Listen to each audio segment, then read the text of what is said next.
Breaking news, nakipagkasundo na ang Top Rank sa DAZN para sa isang multi-year broadcasting deal. Ay ilalim ng bagong agreement, mag-host ang DAZN ng humigit kumulang 8 hanggang 10 laban na ipapalabas ng Top Rank. Inulat din na magbabayad ang DAZN ng license fee na nasa pagitan ng 1 million hanggang 1.25 million dollars kada event. Matatandang nagtapos ng 8 taong broadcast partnership ng Top Rank sa ESPN. Ayon nga sa ulat, malayong mas malaki ang nakukuha ng Top Rank sa ESPN noon dahil lumaabot ng 90 million dollar bawat taon, katumbas sa 30 na laban sa boxing. Samantalang bagong kasunduan ng Top Rank sa DAZN, 1.25 million dollar lang ang bawat event, kaya malayong mas maliit ang bigayan sa DAZN. Pero may kasunduan siguro dyan para hindi lugi ang dalawang panig. Dahil sa partnership ngayon ng DAZN at Top Rank, lalo pang lumalakas ang posisyon ng DAZN sa boxing. Kalaban na niya ang Netflix, Paramount Plus at Prime Video. Sa ibang banda, Jesse Bam Rodriguez posibleng umakyat sa bantamweight para harapin si Antonio Vargas. Ayon sa ulat, maaaring makalaban ni Rodriguez si Antonio Vargas na kasalukuyang regular bantamweight champion.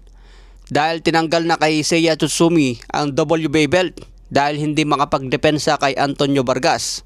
Dahil hindi pa gumagaling ang natamo niyang injury laban kay Nonito Donaire. Kaya nagdesisyon ang WBA na gawing full WBA champion muna si Antonio Vargas.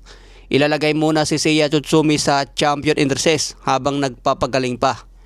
Kaya pagkakataon na ito ni Bam Rodriguez, pwedeng easy champion sa bantamweight laban kay Antonio Vargas. To division champion na si Rodriguez, kaya pangatlong division niya ang bantamweight division. Sa iba pang balita, nagkamo na naman si Ryan Garcia at Devin Haney.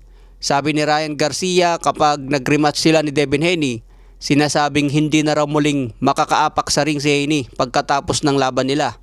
Pero mabilis sumagot si Devin Haney. Hamon niya mag-sign na agad ng VADA drug testing at pirmahan na agad ang kontrata para maitakda na ang laban. Ayan mga boss, nagkakahamonan na.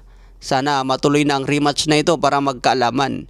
Unification ito sa welterweight division. Sa iba pang balita, kaka-announce lang, Tyson Fury versus Anthony Joshua, nagkasundo na ang dalawang panig. Sinabi mismo ni Tyson Fury sa kanyang announcement, malaking laban ito sa heavyweight kahit parehas winasak ni Alexandre Usyk. Kaya abangan po natin ang dalawang ito dahil malaki pa rin ang pangalan. Samantala, Floyd Mayweather binisita naman ang tatay niya sa kanyang karawan kahapon. Halatang humihina na rin ang tatay ni Floyd dahil edad 73 na. Kaya abangan natin ang mga paparting na laban ni Floyd Mayweather, lalo na ang rematch niya kay pambansang kamauman ni Pacquiao. Samantala, Cuadro Alas sabi sa kanyang post, kahit natalo ang pambato natin na si The Flash, andyan naman daw si Cuadro Alas na babawi. Ayan mga boss, ang pangako ni Casimero, ibabawi daw niya ang mga Pilipino laban kay Luis Nery.